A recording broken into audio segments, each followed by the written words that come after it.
Toda ideologia é necessariamente uma doutrina soteriológica.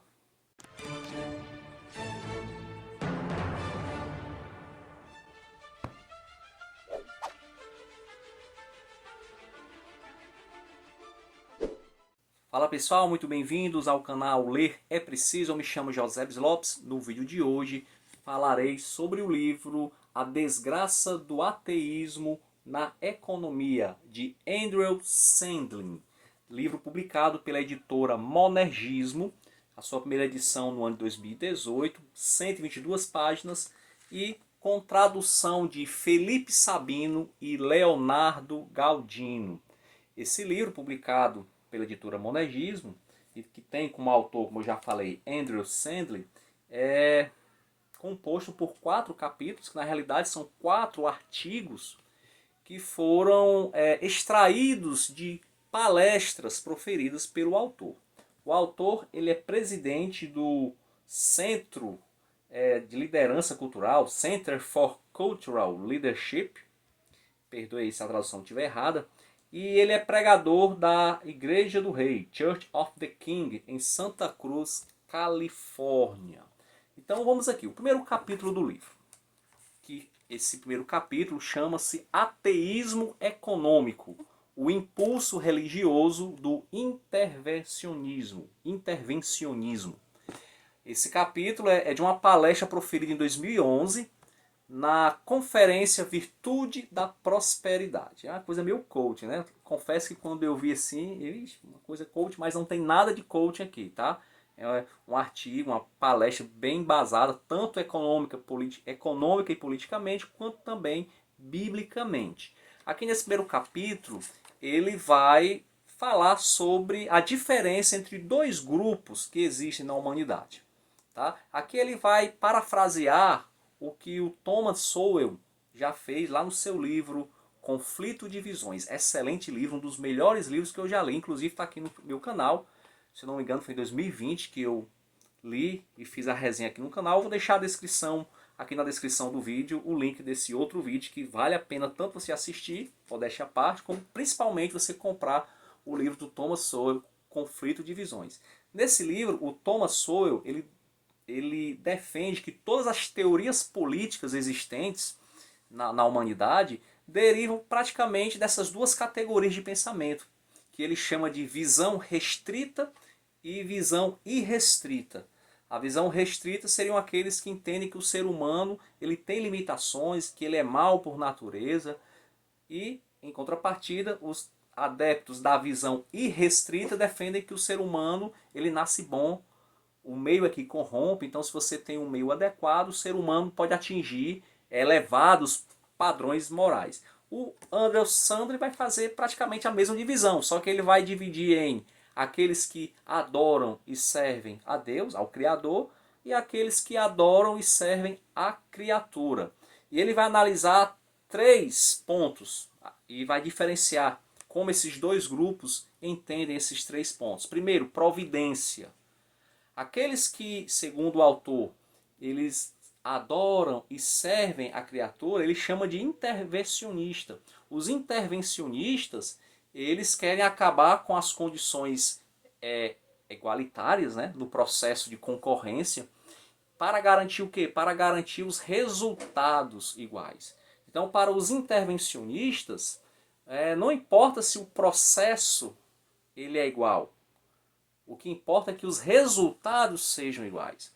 Já os não intervencionistas, que segundo o autor são aqueles que adoram e servem ao Criador, eles desejam apenas que as condições sejam iguais para todos, ainda que os resultados não sejam iguais.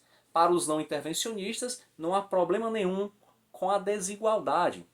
Até porque as pessoas são diferentes, elas têm talentos diferentes, elas têm aspirações diferentes. Então não há problema com a desigualdade, porque o não intervencionista ele crê na providência divina. Ele crê que o Estado ele faz parte sim da providência divina, no entanto entende que o Estado ele tem as suas limitações, que o mais importante do que a coerção estatal é a liberdade do indivíduo. Tá? Então essa é a diferença a respeito daqueles que são intervencionistas e não intervencionistas, que o autor chama daqueles que creem e servem a Deus e os que servem à criatura. Gostaria de ler aqui um pequeno trecho na página 28, para ilustrar o que eu acabei de falar, onde o autor diz o seguinte: nós, não intervencionistas, confiamos que Deus age no mundo. No seu tempo, ele recompensa a justiça e pune o mal. Abençoa escolhas econômicas sábias, ele governa os investimentos, faz algumas empresas terem sucesso e outras fracassarem.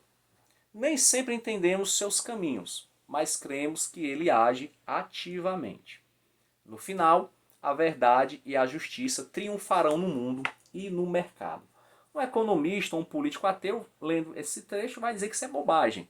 Mas, como o nome já diz, ele entende que o ateísmo é uma desgraça também para a economia, não só para outras partes da nossa vida, mas também para a economia. Ele entende que o cristão ele tem que exercer sua fé em todas as áreas, inclusive no mercado, na economia também.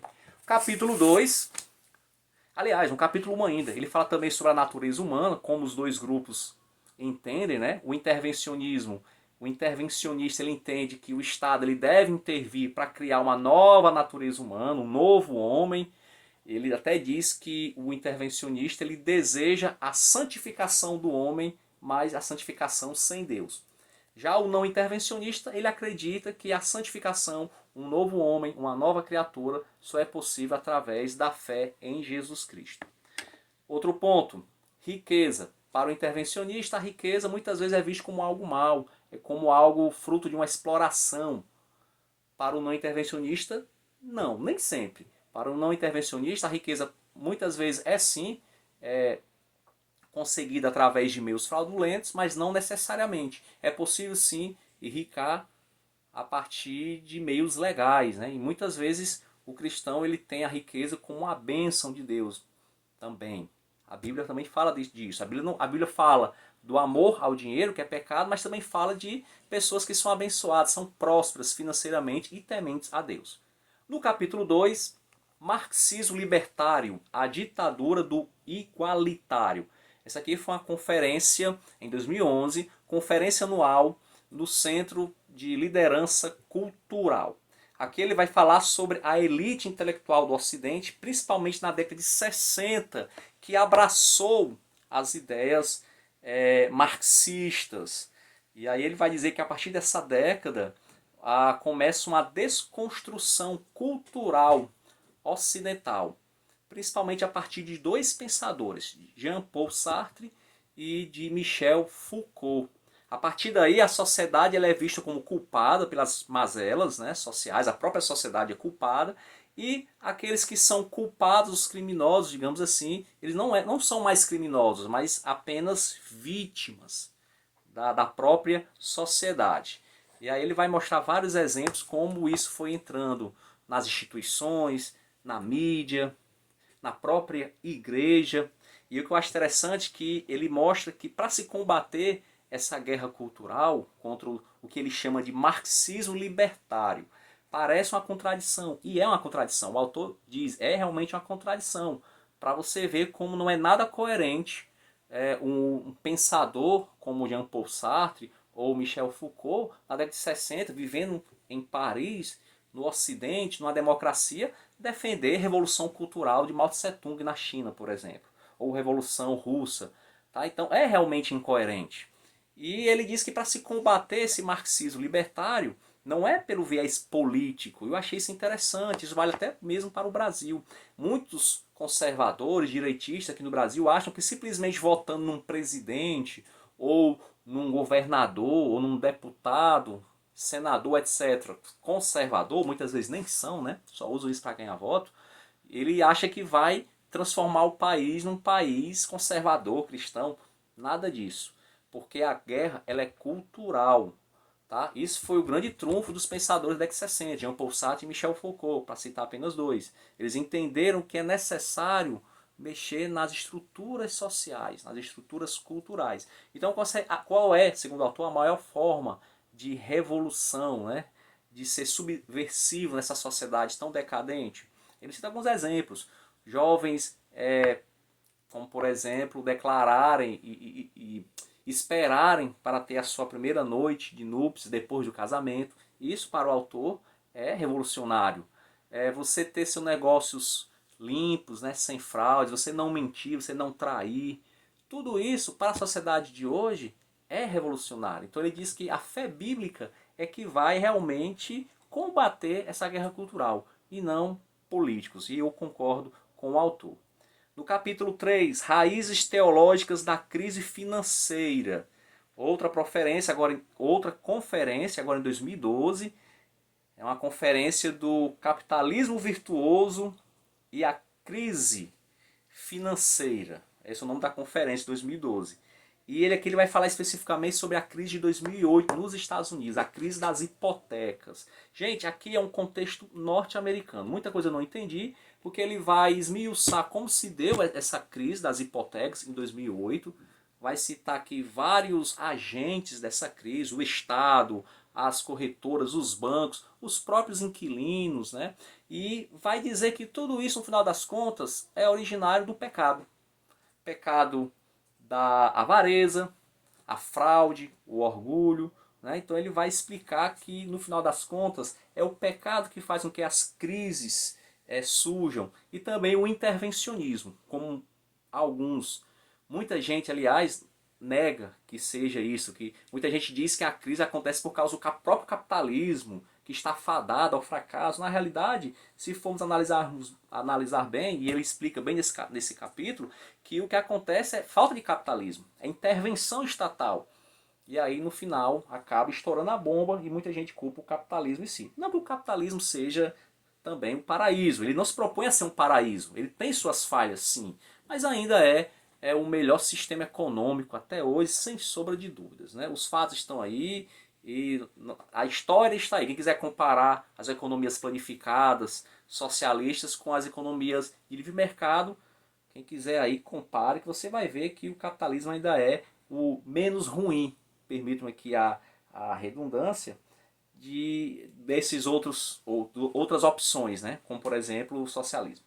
Então vamos aqui ler para ilustrar bem rapidamente, página 87, o autor fala o seguinte: os mercados livres não são perfeitos e não pretendem ser o céu na terra. Em um mundo pecaminoso, nada nem ninguém pode fazer isso.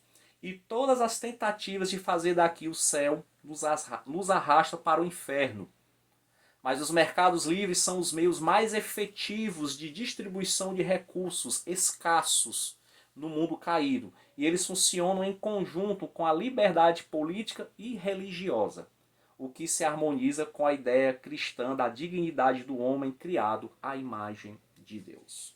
Para finalizarmos, capítulo 4, as pressuposições teológicas do esquerdismo político. O esquerdismo político, lá no conceito norte-americano, seriam os democratas, digamos assim, eles têm alguns pressupostos e são teológicos. Ainda que uma pessoa não creia em Deus, seja ateu, ela vai ter pressuposições teológicas.